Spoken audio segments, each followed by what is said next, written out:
अंदर मोबाइल नहीं चल सकता है। ओके।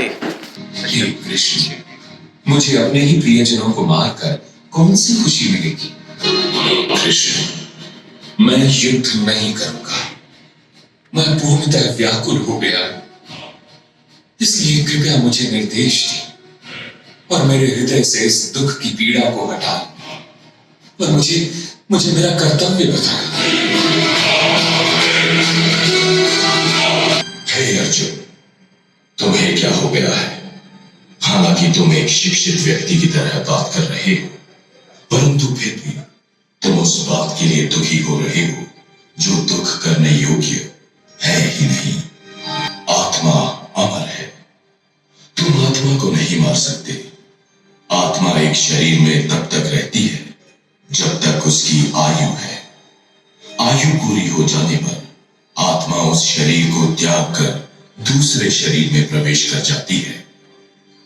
सुख या दुख की चिंता मत करो, पूरी भक्ति भावना से अपने कर्तव्यों का पालन करो और विजय या पराजय की चिंता किए बिना युद्ध करो। कृष्ण ने अर्जुन को समझाया कि सभी व्यक्तिगत अमर आत्माएं हैं जो अस्थायी रूप से एक भौतिक शरीर से ढकी हुई हैं। सभी आत्माओं की जड़ परमात्मा में है। हमारा उद्गम उसमें से अंतहीन सूर्य की किरणों की तरह होता है, परंतु जब आत्मा ईश्वर से अलग होने की इच्छा रखती है तब उस द्रोही आत्मा के लिए ईश्वर एक भौतिक शरीर का निर्माण करता है। तब इसी भ्रम में आत्मा खुश रहने का प्रयास करती है। आत्मा इतनी शक्तिशाली है कि ऊर्जा की ये छोटी सी चिंगारी किसी छोटे से छोटे या बड़े से बड़े शरीर को निरंतर जीवित रख सकती है। शरीर में आत्मा बचपन से लेकर जवानी फिर वृद्धावस्था तक निरंतर रहती है और जब शरीर की मृत्यु हो जाती है तो वो दूसरे शरीर में प्रवेश कर जाती है। ये सोचना गलत। आप एक आत्मा हैं और एक नश्वर शरीर से ढके हुए हैं।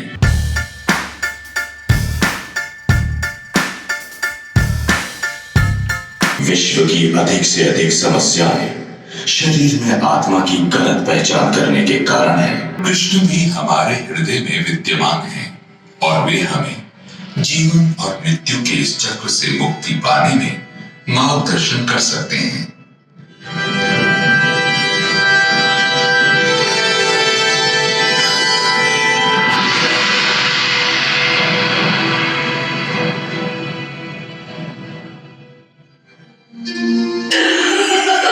चलो चलो चलो चलो चलो चलो कैमरा ऑन करो। ये तो हॉन्टेड जगह हो गई है। ये हॉन्टेड जगह हो गई है।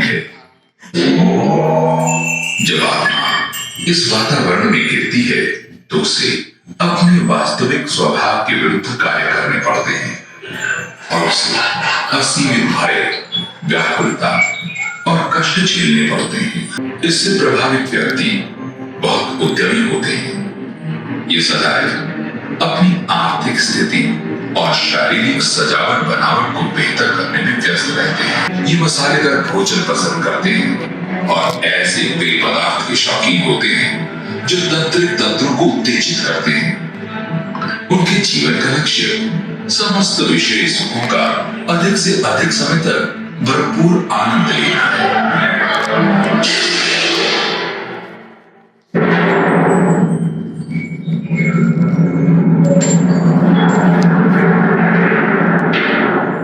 तीसरी शक्ति तमोगुण है जो गंदे स्थानों पर मिलती है। इससे प्रभावित व्यक्ति मांस, मछली, अंडे तथा अन्य बेसवाद भोजन खाते हैं। इनका झुकाव अकारण हिंसा, धोखा और रिश्वतखोरी की तरफ होता है और ये शराब, धूम्रपान और नशे के आदी होते हैं। ये बहुत सोते हैं और मृत वस्तुओं की पूजा करते हैं। इनके जीवन का एकमात्र लक्ष्य शरीर और इंद्रियों को आसानी से संतुष्ट करना है।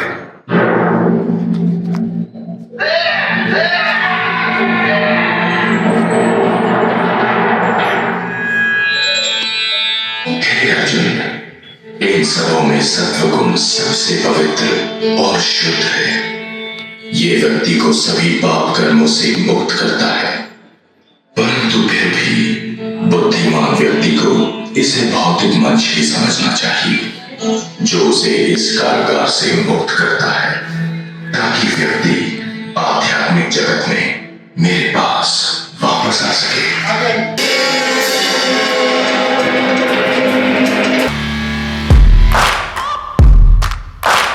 जिस मुर्गी को आप आज खाते हैं, उसे अगले जन्म में आपको खाने का अवसर मिल सकता है। कर्मों तथा उनकी प्रतिक्रियाओं के कारण जन्म मृत्यु का ये चक्र निरंतर चलता रहता है। आत्मा, पदार्थ और काल ये परमेश्वर की नित्य शक्तियां हैं, परंतु कर्म शाश्वत नहीं है। इसका तात्पर्य ये है कि अपने कर्मों में परिवर्तन करके हम अपने भाग्य को परिवर्तित कर सकते हैं। मृत्यु के देवता यमराज, जिन्हें सभी मनुष्यों के सुकर्मों एवं दुष्कर्मों की जानकारी होती है, आत्मा को उसकी अपूर्ण इच्छाओं के अनुरूप तथा किस तरह की चेतना उसने पूर्व में अर्जित की थी, उसी के अनुसार दूसरा शरीर देते हैं। इस संसार में 84 लाख प्रकार की योनियां हैं। फिर से मानव जीवन पाने के लिए लाखों जीवन काल से गुजरना पड़ सकता है। इसलिए मनुष्य योनि ही देहबद्ध आत्मा का निर्णायक बिंदु है। हे कृष्ण, जन्म मृत्यु के इस दुख भरे चक्र से निकलने के लिए मनुष्य को क्या करना चाहिए? मुक्ति के मार्ग पर चलने वाला व्यक्ति अपने समस्त कर्तव्यों का पूरी तरह पालन करता है, परंतु वो अपने कर्मों के फल में आसक्त नहीं होता है। उसकी संपूर्ण भक्ति और प्रेम सिर्फ मेरे लिए है, परमेश्वर के लिए, क्योंकि उसकी एकमात्र इच्छा होती है मुझे प्रसन्न करना। ऐसा व्यक्ति सच्चा योगी होता है। सच्चा गहन योगी स्थिर मन से अपने हृदय की गहराई से परमात्मा का ध्यान करता है। इस तरह वो प्राण वायु को सिर के ऊपरी भाग में लाने में सफल होता है और तब वो किसी भौतिक या आध्यात्मिक लोक में अपनी इच्छा अनुसार जा सकता है। गहन योगी कई वर्षों तक लगातार एकांत स्थान पर बैठकर योग करते हैं। ऐसा करते समय उनका शरीर, गला और सिर सीधा होता है। वे बाहरी विषयों को बाहर ही रखता है, अपनी दृष्टि को दोनों भुवों के बीच में केंद्रित करता है।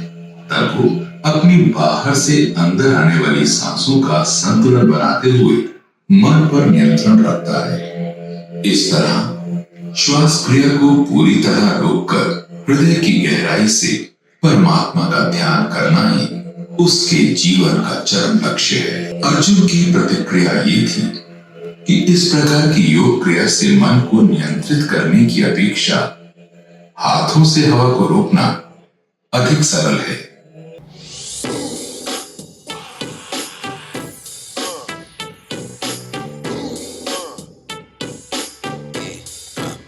ईश्वर की संतुष्टि के लिए किए गए कर्म भौतिक कर्मों से दिव्य होते हैं। जन्म मृत्यु के चक्र से बचने का इससे अधिक आसान मार्ग कोई नहीं है। भक्ति योग में मनुष्य न सिर्फ अपना भोजन ईश्वर को समर्पित करता है, बल्कि अपने सभी प्रयासों से मिले फल को भी उसे ही समर्पित करता है। हरे कृष्ण मंत्र की शब्द ध्वनि पर ध्यान करना ही भक्ति विधि का आधार है। अपने विराट रूप को दिखाने के लिए मैं तुम्हें दिव्य नेत्र देता हूँ। मेरे योग ऐश्वर्य को देखो। इसके बारे में ना कभी किसी ने सुना है, ना देखा है। मेरे जन्म और कर्म की दिव्य प्रकृति को समझता है। वो मृत्यु के बाद फिर कभी इस भौतिक संसार में नहीं लौटता। उसे मेरे नित्य धाम गौलोक में पहुंचा दिया जाता है। ये गोलोक है, ये आध्यात्मिक जगत है। यहाँ कृष्ण का निवास है। यहाँ धरती स्वतः प्रकाशमान है। यहाँ पर चांद, सूर्य, अग्नि, बिजली की कोई आवश्यकता नहीं है। यहाँ पानी अमृत है, प्रत्येक शब्द मधुर है और प्रत्येक कदम शोभायमान है। ये आध्यात्मिक जगत है और इनके जन्मदाता सच्चिदानंद विग्रह श्री कृष्ण है। यहाँ कर्मों और जीवन का केंद्र श्री कृष्ण है। हम सभी में ईश्वर प्रेम की इस पराकाष्ठा तक पहुंचने की क्षमता है और कृष्ण उसकी सहायता करने का वचन देते हैं, जो इस प्रेम को पाने के लिए वास्तव में प्रयत्नशील हैं।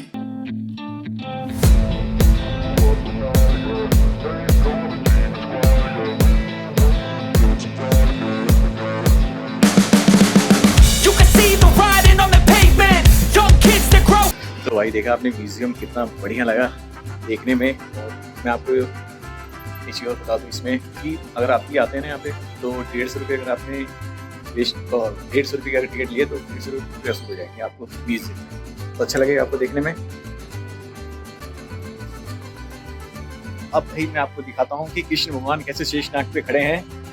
ऐसे नहीं, इधर की तरफ से। और यही यहाँ पे एक म्यूजियम भी है जहाँ पे कृष्ण भगवान के साथ कपड़े वपड़े मिलते हैं।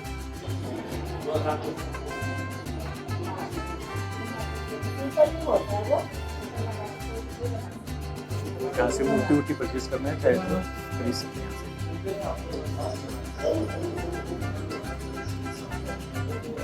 आगे ऊपर खड़े हैं। अब मैं आपको दिखाता हूँ यहाँ पर शेषनाग पर श्री कृष्ण भगवान खड़े हैं और नाच रहे हैं और नीचे समुद्र सा बनाया गया है। तो ये भाई कृष्ण भगवान इस समुद्र बनाया हुआ है और इसके से शेषनाग पे भगवान कृष्ण खड़े और नाचते हुए। तो वही यहाँ पे नहीं कि इंक्वायरी काउंटर भी दिया हुआ है इस तरीके से और एक डोनेशन एक्सेप्ट। हाँ जी, नाम जप करने के लिए हाँ बिल्कुल करेंगे। आ जाओ करिए। भगवान का नाम लेने में कोई दिक्कत है आपको? आइए तो 5 साल में भगवान को देने आइए, भगवान याद आएंगे तो कुछ कर्म और आपके जितने भी दुष्कर्म है वो भी निपट जाएंगे। आ जाइए, नहीं करेंगे?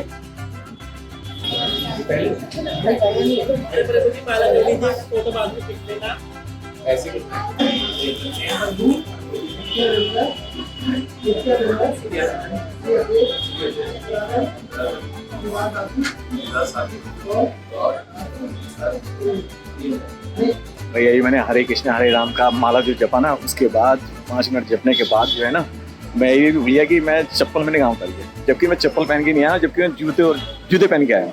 मैं ये भूल गया कि मेरी चप्पल कहीं पर खोजने पे सोचना पड़ गया, लेकिन ऐसा नहीं है। कुछ देर बाद याद आया कि मैंने चप्पल नहीं जूते पहने थे, वो भी मैंने यहाँ पे उतार रखे हैं इस जगह पे। देखो भाई यहाँ हमने जूते जमा किए थे जो मैं भूल गया था। तो भाई आपको मेरी ये वीडियो कैसी लगी? अगर आपको ये वीडियो अच्छी लगी हो तो सब्सक्राइब जरूर कर लेना और जिसने लाइक नहीं करता जो वो भी लाइक करें और कमेंट जरूर करके बताना कि आपको इस्कॉन टेम्पल मैंने जो आपको दिखाया कैसा लगा देखने में और आप लोगों को आना चाहिए नहीं आना चाहिए यहाँ पर। तो यहाँ कोई टिकट विकट नहीं है भाई, बिल्कुल फ्री टिकट है, पैसा सा नहीं लगता, बस प्रसाद का पैसा लगता है जो लगता है। अदरवाइज आप आइए, बहुत आनंद आएगा आप इसी में। तो नेक्स्ट वीडियो में आपसे दोबारा मिलता हूँ, तब तक के लिए बाय।